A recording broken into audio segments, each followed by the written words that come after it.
Hi and welcome to this video on OCD. So I'm just going to explain it quickly. I see in the psychology books and that on the online websites and whatever, it's all these experts, people that don't have OCD, that they want to tell you about what is it like, and they want to use a DSM criteria, and they want to separate perfectionism and OCD, even though they very much overlap. So I've seen what those people, they claim that perfectionists are not so much affected by their behavior as much as they affect other people. And I just want to say that's not true, because I'm just going to explain one type of perfectionism, which is anorexia. It's a type of OCD as well, according to my opinion. And I'm not speaking as a psychologist, I'm speaking as a person with life experience with a lot of these things. So anorexia is an obsession, like OCD, and it's an obsession with repetitive behaviors like dieting, exercise, and so on. And those behaviors control the anxiety of not looking beautiful or perfect, or and for an anorexic, perfection is not beautiful exactly according to society standards. There's an influence of that with the skinniness, but it's the perfection almost with body fat. So they can look at the smallest amount of body fat, and that's not perfect because it's still there. So they sort of have body dysmorphia, where they lose perspective over the whole and focus so much on the little details that they can no longer see that this is no more attractive. I mean, to an extent they do see it at times, they do see the ribs and the unattractiveness, but the obsession sort of take over. It becomes very strong. It's almost like an addiction. And at the very bottom of this is self-control. Control. And what makes you want to control everything really is an anxiety, a fear. So for someone with anorexia, it's the fear of being fat. They could have been scared by the family. You can go and see the parents often diet excessively, and they put too much emphasis on looks, and that sort of models the behavior to someone that's already got an underlying anxiety and OCD or controlling manner. So it's not just society and what they see out there. It normally happens at home, where the parents are putting too much emphasis on perfection or superficial things. And then the cure for someone with anorexia often is to get them involved into fitness training. And you take the obsession and you try and, because you can't change that person, to an extent it became a personality thing, especially because of the age that it happens at normally.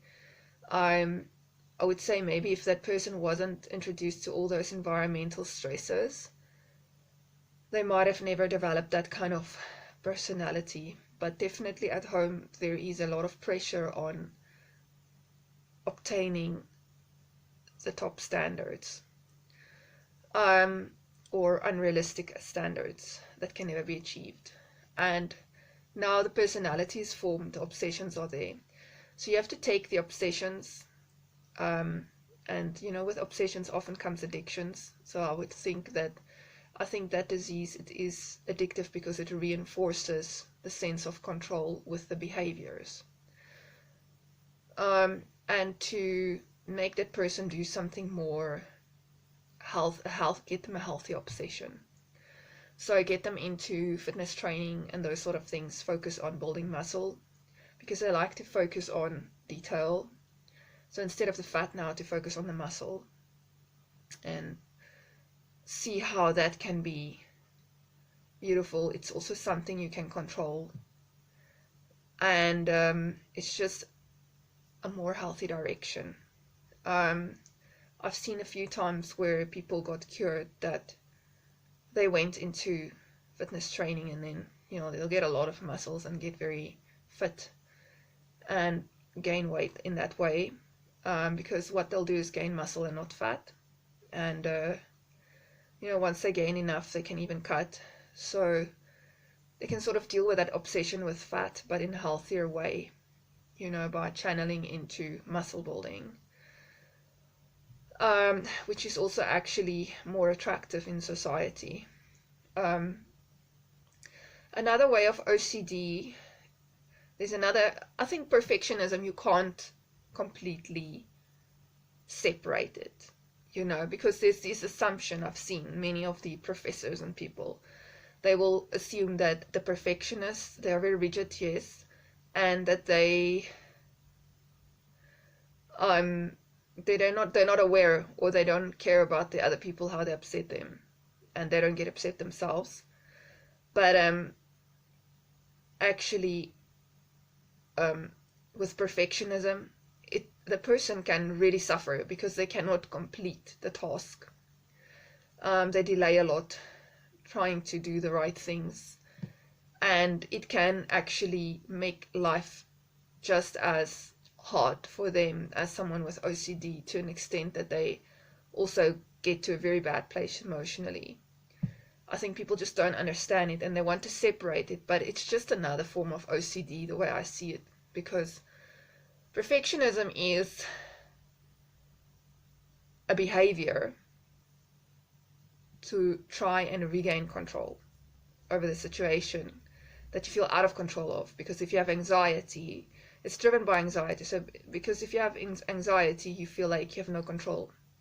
So you're doing certain things to gain control. So what I do is, it depends on the situation, but one of my obsessions is to go and read up on things.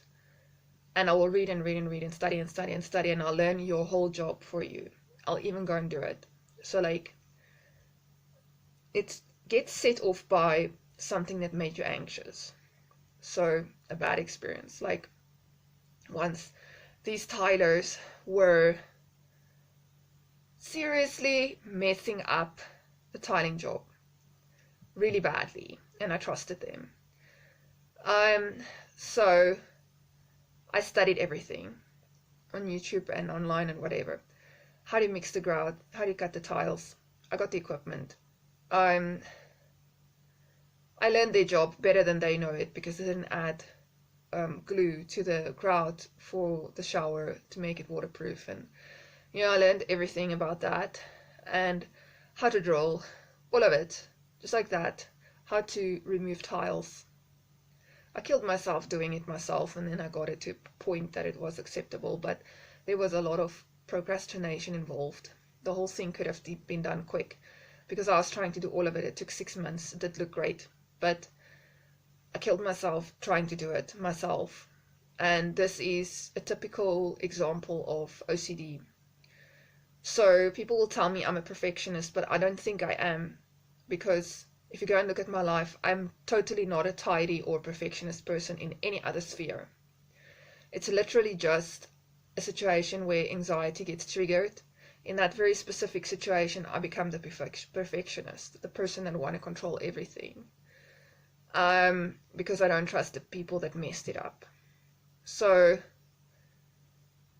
I'm totally not a perfectionist, but when I am caught up in that kind of anxieties and behaviors and obsessions, most people will classify me as a perfectionist, So I just think it really isn't right to try and separate the things, you know.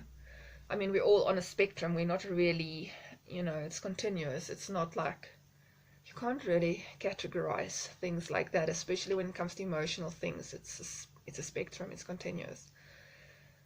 So what I read is, I mean, I tried anxiety medication at some stage, and then I found that when it works out, it actually peaks more like a withdrawal anxiety. So eventually, after trying a couple of things, I completely went off it and I had horrible withdrawal anxiety. So I learned that medication doesn't work and you have to face your fears. And it's not just about facing your fears, it's about targeting the behaviors that they give you the impression of control, but they actually make it worse, you know. They reinforce the anxiety at the same time. So I don't know what's this called. I read about it quickly, but basically, instead of reading up, you'd have to stop yourself because you're taking away the control now and you're giving it over to someone else. So for me, I find I cannot let go. Once I had a bad experience, I don't trust and I cannot let go. Now I need to do it myself. But that is how to target it, is you would look at the perfectionism. You would have to also tell yourself that you're no longer going to focus on that, you know. It's just too hard to not do the controlling behaviors because you still have the anxiety. So I just find it's easier to just find healthier things to obsess about, you know, to take that obsession and turn it into something good. And then before you know it, looking back, you would have stopped thinking about that because it's almost like your thoughts get stuck in a footpath, you know, an entrenched footpath. So like eventually that footpath is so clear that your thoughts get stuck there. They cannot just go flow normally anymore. So like studying is a healthy obsession, exercise is a healthy obsession. You know, obsession, think of anything that you can do on and on and on and on, same and same and same. And then you find healthy behaviors to substitute with, and eventually those things will relax your mind, and you will stop spending that energy on obsessing about things that, you know, you really can't control that much, and that's unhealthy for you. So yeah, that's my summary or my sum up of OCD. So there's different OCDs. There's OCDs with the guys that they will check the door, check the water. I'm telling you, it's not different from perfectionism. It's just a level up. Because I've had it happen to me as well. Like overlap, you know. It actually happens more when I'm more relaxed and I don't have a specific thing that I'm obsessing with. So then I had that where I would want to check. I'd close the oven door. And it's almost as if I didn't close the oven door and I don't believe I closed it and I have to open and close it again. It's very weird. It's like the door. I closed and locked the door, but it's as if I didn't do it. And I have to go and check it again. Is it locked? Is it locked? Is it locked? I've had that with my car door as well. And it's quite embarrassing when someone catches you doing the same thing over and over. But how I target that is I tell myself, okay, so when you locked it, you heard a click. And then I force myself to not check again and to just focus on I heard the click. Like to kind of try and trust it and just not check. That's how to stop it. So all the behaviors the obsessions that make you feel like you have control over the anxiety, you almost have to find a way to get away from those behaviors, either by obsessing about something positive and taking your mind away from that problem, or by reminding yourself of things that confirm in your mind that you did close the door because you heard it click. Now stop checking. You know, so I think it's all rooted in anxiety.